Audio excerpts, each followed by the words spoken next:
교회 30몇 년 했는데 주일날 이렇게 목이 잠겨 보긴 처음이에요. 편두선이 부어서 목이 많이 잠겼지만 여러분이 좋게 해석해 주세요. 목사님이 기도 많이 해서 목이 쉬었다고 그리 생각하고 들으시면 은혜가 될 줄로 믿습니다. 저도 이제 공부하는 걸 좋아하는 사람인데 우리가 사는 이 시대는 그야말로 정보, 지식, 홍수 시대다. 이렇게 생각이 되어지더라고요. 우선 지식을 습득하는 방법이 상당히 다양화됐어요. 본인이 책을 읽어서 지식을 얻을 수도 있고, 인터넷을 뒤져서 지식을 얻을 수도 있고, 학교에 가서 배워서 지식을 얻을 수도 있고, 본인이 어떤 체험을 정리해서 지식을 얻을 수 있고, 또 하나님의 말씀을 통해서 지식을 얻을 수 있고, 이렇게 오늘 현대인들이 그야말로 다양한 통로를 통해서 다양한 지식을 얻습니다. 정말 놀라워요. 제가 이제 어렸을 때는 북한에 대해서 누가 가르쳐 주질 않았어요. 그러니 초등학교 다닐 때 북한이 있는지 없는지도 몰랐어요. 가르쳐 주지 않으니까. 그런데 요즘은 그렇지가 않는 것 같습니다. 내 외손자가 이제 유치원 다니는데 하루는 나한테 와서 북한을 조선민주주의 인민공화국으로 얘기하더라고요. 아주 정확하게 북한 나라 이름을 얘기를 해요. 그리고 난 다음에 또 통일 교육을 시켰는지 그 북한 땅도 할아버지 우리 땅이야. 그렇게 얘기를 하더라고. 정말 이게 유치원 다니는 아이인데 이 정도로 지금 엄청난 지식들을 어렸을 때부터 배우고 있습니다. 그런데 제가 이런 회의가 들어요. 정말 그렇게 수많은 지식 정보가 홍수처럼 우리한테 밀려오는데 정말 참된 지식을 현대인들이 알고 있느냐. 이 지식도 쓸모없는 지식들이 많습니다.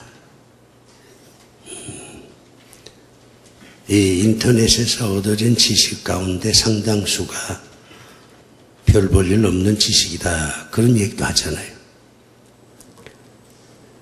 배우지 않아도 될 그런 지식이 참 많아요. 차라리 모르는 게 더 좋을 뻔한 그런 지식들이 많습니다. 이제 우리는 우리가 머릿속에 저장해 놓은 지식을 분리할 수 있어야 됩니다. 쓸데없는 지식과 내 인생에 도움이 되는 지식, 이렇게 좀 분리를 해서 쓸데없는 지식은 휴지통에 던져야 돼요. 그래서 우리 머리를 좀 비워야 합니다. 비우는 게 지혜입니다.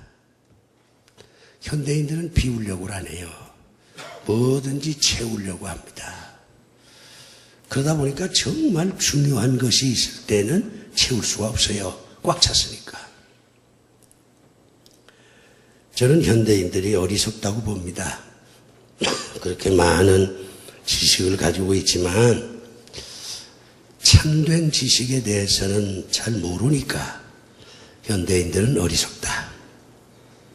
저는 그렇게 생각을 해요. 하나님께서도 똑같이 말씀해요. 오늘 본문은 하나님께서 너희들 참 어리석다. 그런 말씀을 지금 하시는 겁니다. 이 사도행전 8장은요, 이제 사도들이 여기저기 흩어져서 복음을 이제 전하는 일을 하는데 사마리아 지방에 사는 사람들도 복음을 들었어요. 복음의 내용이 뭔지를 압니다. 예를 들면 예수 믿으면 구원받는다. 알아. 하나님의 자녀가 되면 하나님의 축복을 받는다. 다 알아요. 그런데 한 가지 결점이 있어요. 그래서 베드로와 요한이 저들이 많이 알고 있지만 정말 중요한 것은 알질 못하니까 이 두 사도가 사마리아로 내려가서 그 사마리아에 있는 사람들을 다 불러놓고 너희들이 말씀은 알지만 그러나 어리석다. 정말 알아야 할 지식은 너희들이 지금 모르고 있다. 그걸 내가 깨우쳐 주마. 그러면서 오늘 이 본문 말씀을 이제 하시는 겁니다. 우리가 꽤 지식이 있잖아요. 그런데 정말로 우리가 알아야 할 지식을 알고 있는가? 이 시간에 한번 깊이 생각을 해봅시다. 저는 현대인들이 어리석다고 말을 하면서 왜 현대인이 어리석으냐?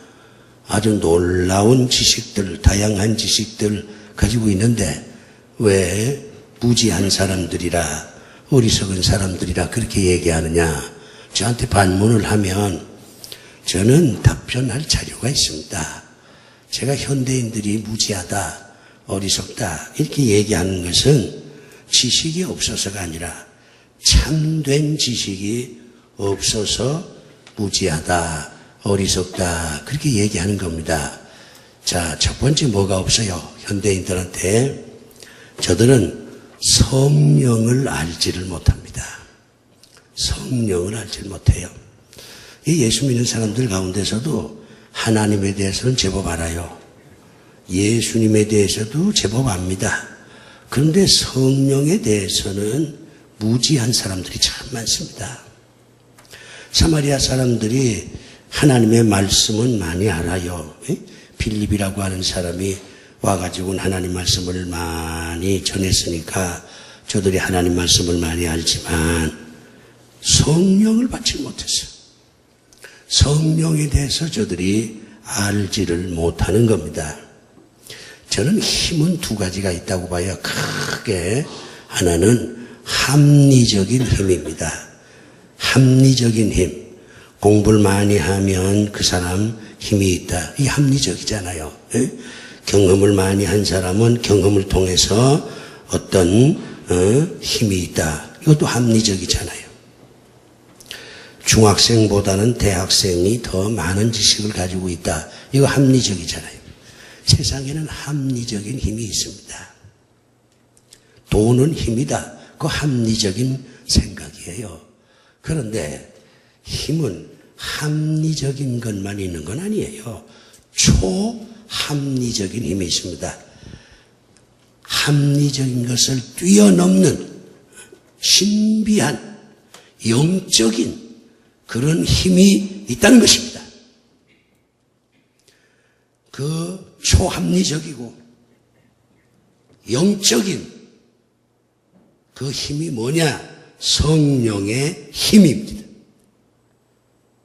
성경에 보면 성령의 힘이 다양하게 나오지만 가장 핵심적인 것 세 가지만 여러분에게 전할게요. 성령은 인간을 변화시키는 힘이 있습니다. 인터넷에서 얻어진 지식이 여러분을 변화시킵니까? 학교에서 배운 지식이 여러분을 변화시킵니까? 나 경우에는 아니었어요. 나는 인터넷에서 얻어진 지식이나 책을 통해서 얻어진 지식, 학교에서 배운 지식으로 나를 변화시키지 못했어요. 제자들은 하나같이 무능한 자들입니다. 그들은 초라한 어부였고 사람들한테 미움을 받는 세리였습니다. 떠돌이 유랑하는 사람들이었어요. 그런데 주님께서 그 사람들을 불러 모아서 훈련을 시켰는데 결정적인 훈련은 성령을 받도록 한 것입니다. 성령을 받으니까 베드로가 변화가 됐습니다. 성령 받기 전에는 베드로는 비겁했습니다. 주님이 십자가 질 때에 도망 다녔어. 그런데 성령을 받으니까 변화됐습니다. 로마의 중심부로 뛰어들어서 복음을 전하다가 잡혀서 거꾸로 매달려서 죽었습니다. 그가 죽은 그 자리에 베드로 대성당이 섰어요. 무엇이 인간을 변화시킵니까? 성령이 변화시킵니다. 성경은 또 말하기를 이 성령은 지켜주는 분이라고 말합니다. 예수님께서 광야로 가서 시험을 당했는데 40일 동안 사탄의 유혹을 받았습니다. 먹을 게 떨어져서 배가 고팠어요. 목이 말랐어요. 지치고 또 지쳤어요. 그런 극단의 상황 속에서도 주님이 끝까지 하나님을 의지할 수 있었던 것은 성령께서 지켜주셨기 때문입니다. 왜 우리가 무너집니까? 왜 우리가 흔들거립니까? 왜 우리가 낙심합니까? 왜 우리가 중간에 포기합니까? 성령의 힘이 나에게 없으니까 그런 일들이 벌어지는 것입니다. 성령은 우리를 지키시는 분이십니다. 성령이 내 안에 계시면 쓰러지지 않습니다. 휘청거리지 않습니다. 머뭇거리지 않습니다. 주저하지 않습니다. 앞으로 나아갈 수 있습니다. 성령이 그래서 힘이 되는 거예요. 성경을 보니까 성령은 인격의 힘이라고 말합니다. 인격이라고 하는 게 뭐예요? 인간다움이잖아요. 인간다움이란 말은 인간 가운데 짐승 같은 사람이 많다는 거예요. 인간의 탈을 쓴 개, 인간의 탈을 쓴 무슨 소나 양 있다는 거예요. 인간이 인간다워지기 위해서는 옷을 입어서 되는 게 아니에요. 나는 보았습니다. 저 한강변에 산책을 하는데 아니 어떤 아가씨가 말이요 개를 끌고 왔는데 개를 보니까 옷을 입혔더라고. 개 옷이 말이요 내가 입은 옷보다 더 나아. 그러면 개가 옷을 입었다고 그게 인간이 됩니까? 아니에요. 인간이 인간다워지려면 인격이 있어야 돼요. 겸손하고 온유하고 그렇죠? 또 주군에 대해서 충성하고 자기 감정을 조절할 수도 있고 이런 게 있어야 인간이지. 저 넥타이 맸습니다만은 넥타이 맸다고 인간 되는 거 아니에요.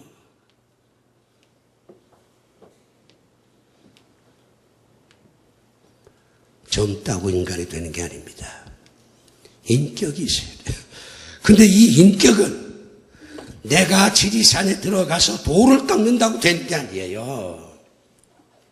성령께서 나와 함께 해야 나 안에 인격이 자라는 겁니다. 근데 오늘 현대인들이 이 성령의 힘을 몰라. 변화시키는 힘, 어려운 상황에서 지켜주시는 힘, 인간으로 하여금 인간 되게 하는 힘, 이게 성령의 힘인데 이 성령의 힘에 대해서 무지하다 그 말이요. 무지하다 그 말이요. 그러니 현대인들은 어리석다. 이렇게 판단할 수밖에 없죠. 두 번째입니다. 현대인들은요. 돈의 한계를 모릅니다. 돈 좋지요. 정말 돈이 좋은 거예요. 나는 지금까지 돈에 대해서 뭐 이렇게 생각해 본 적이 없어요. 근데 이제 은퇴할 때쯤 되니까 돈이 필요하더라고. 지금 이제 신문에 제가 광고도 냈습니다만은 제가 이제 사단법인 한국기독교 경제 지도자 협회라고 하는 걸 만들었어요. 그래가지고 목사들, 장로들을 상대하는 게 아니라 교인들을 상대로 해서 모금을 해가지고 가난한 목사님들 연금을 다 들어주려고 하고 있습니다. 목사님들이 힘드니까. 그러니 그 모든 일을 하려면 돈이 필요하지. 그런데 말이요. 돈이 필요하고 돈이 중요하고 돈이 가치가 있지만 돈에도 한계가 있습니다. 그걸 현대인들이 몰라. 황금만능주의고 돈이면 뭐든지 다 된다는 생각을 인간들이 하기 때문에 그것도 도가 너무 넘어서 돈만 있으면 행복해지고 돈만 있으면 모든 거 다 해결된다. 이런 식의 발상을 갖고 있는 겁니다. 돈의 한계를 현대인들이 모르고 있어요. 오늘 본문 보니까 베드로가 말이요. 안수를 하니까 성령이 임해. 그걸 시몬이라고 하는 점쟁이가 그걸 봅니다. 시몬도 생각하기를 야 나한테도 베드로처럼 이렇게 안수만 하면 성령이 임하는 그런 능력이 있었으면 좋겠다. 이렇게 생각을 합니다. 이 시몬이 돈이 많아. 점쟁이들이 돈이 많아요. 거짓말을 하도 잘해서 돈을 많이 벌어서. 시몬이 베드로한테 이렇게 얘기합니다. 선생님, 저 돈을 이만큼 드리겠습니다. 저도 선생님처럼 안수하면 성령이 임하는 그런 재주를, 그런 지식을, 그런 기술을 저한테 좀 파세요. 이렇게 얘기를 해요. 이때 베드로가 이렇게 말합니다. 그래, 돈이 좋긴 하지. 그러나 돈으로 성령의 능력을 살 수는 없다. 한 걸음 더 나갑니다. 너는 이제 돈과 더불어 망하리라. 돈의 한계를 아는 사람은 살아남습니다. 그러나 돈의 한계를 모르는 사람은 망합니다. 아무리 내가 좋아하는 것도 한계가 있는 거예요. 내가 좋아한다고 다 할 수 있는 게 아니에요. 이 세상에 있는 모든 것들이 다 한계가 있습니다. 사랑도 한계가 있고 우정도 한계가 있고 한계가 있는 거예요. 그 한계를 머릿속에 생각하면서 그 한계 안에서 최선의 삶을 사는 것이 지혜입니다. 돈이면 뭐든지 다 할 수 있다. 이거요, 멸망으로 가는 길이에요. 저는 여러분이 돈을 많이 벌길 바랍니다. 여러분이 돈을 많이 벌면 여러분도 편안하게 살 거 아니에요. 자식 교육도 잘 시키고 미국도 보내고 유럽도 보내고 해외여행도 다니고 나쁠 거 없지 않습니까? 또 여러분이 돈을 많이 벌면 여러분이 또 교회에 헌금도 많이 할 거 아니에요. 교회가 또 여러 가지 일들을 주의 이름으로 할 수 있지 않습니까? 나쁘지 않습니다. 그러나 돈에 한계가 있다는 걸 명심하십시오. 돈에 한계가 있어요. 지금 우리나라 경제가 문제다 그러는데 이것도 한계가 있는 겁니다. 경제가 아무리 발달한다고 해서 국민의 의식이 바꿔지는 거 아니에요. 정말로 우리나라에 시급한 것은 경제를 회복시키는 그거 이전에 모든 국민들이 의식을 바꾸는 것입니다. 같이 살자. 열심히 일하자. 책임을 다하자. 남을 끌어안자. 서로 타협하자. 이런 의식 구조가 먼저 만들어져야지. 그런 건 없고 어쩌자는 겁니까?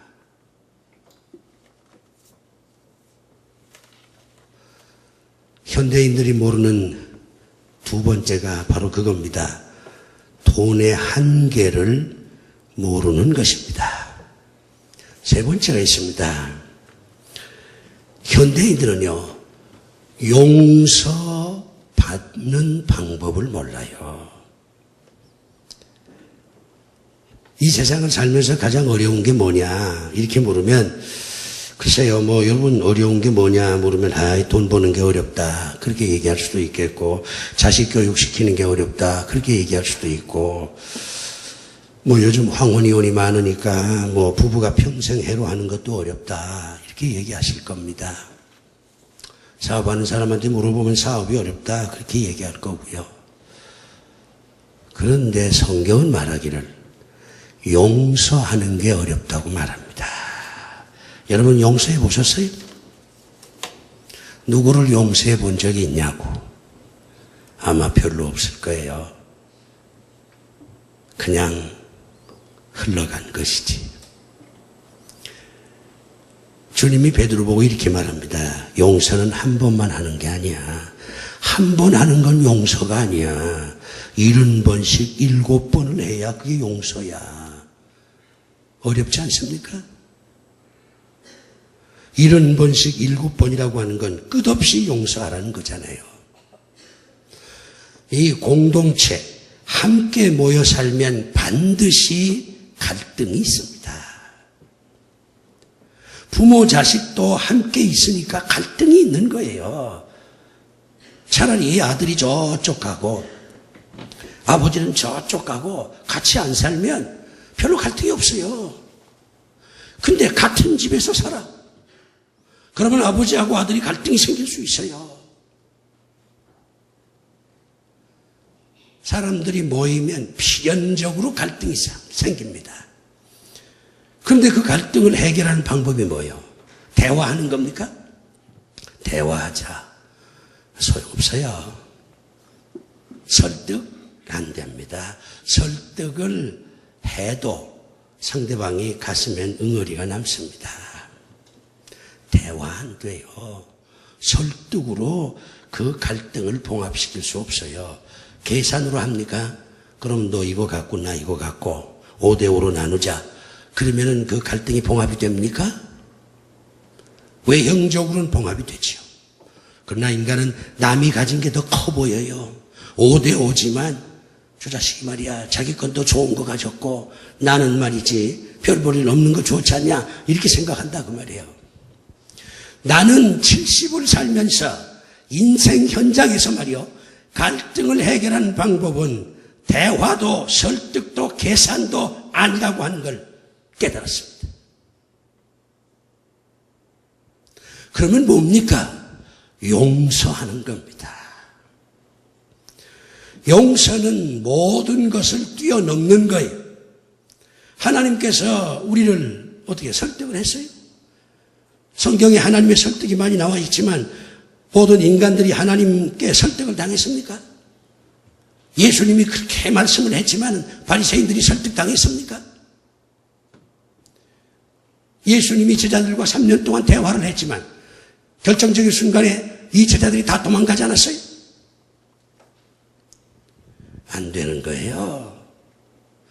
예수님이 우리에게 제시한 방법은 용서하는 겁니다. 십자가가 바로 그거예요. 십자가에서 우리 주님이 그렇게 말하지 않습니까? 아버지 하나님 저들을 용서하시옵소서. 저들은 저들이 하는 짓이 어떤 짓인지 알지를 못하나이다. 현대인들은 용서를 못해. 용서하는 방법을 몰라. 그러니까 무지한 거죠. 많은 지식을 가져도 용서하는 법을 모르니 공동체 안에서 늘 갈등만 만들어내잖아요. 오늘 본문 보면 용서하는 방법은 3단계를 걸칩니다. 하나님의 말씀을 깊이 경청을 해야 됩니다. 그래야 내가 무슨 죄를 지었는지를 알아요. 말씀을 깊이 묵상하지 않으면 내가 무슨 죄를 저질렀는지를 모른다니까.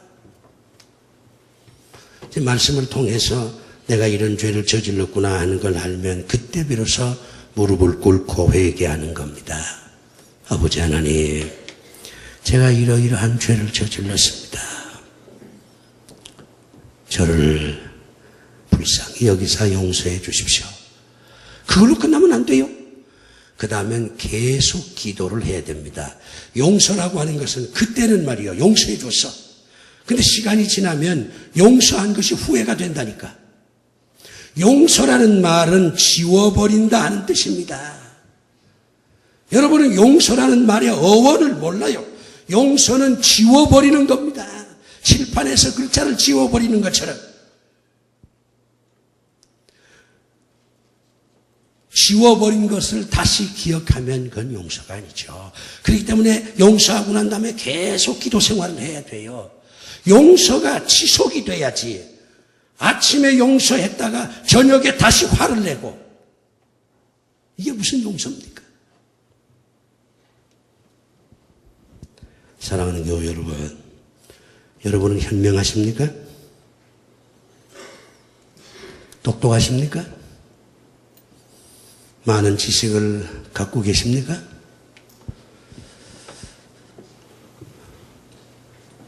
나쁘진 않습니다. 그러나 명심하십시오. 어쩌면 여러분들이 어리석은 자일지도 모릅니다. 많은 지식을 갖고 있지만 어쩌면 여러분들이 무지한 자가 아닐까, 그런 생각도 한번 해보시면서 가을 햇살을 맞이하는 게 어떨까요?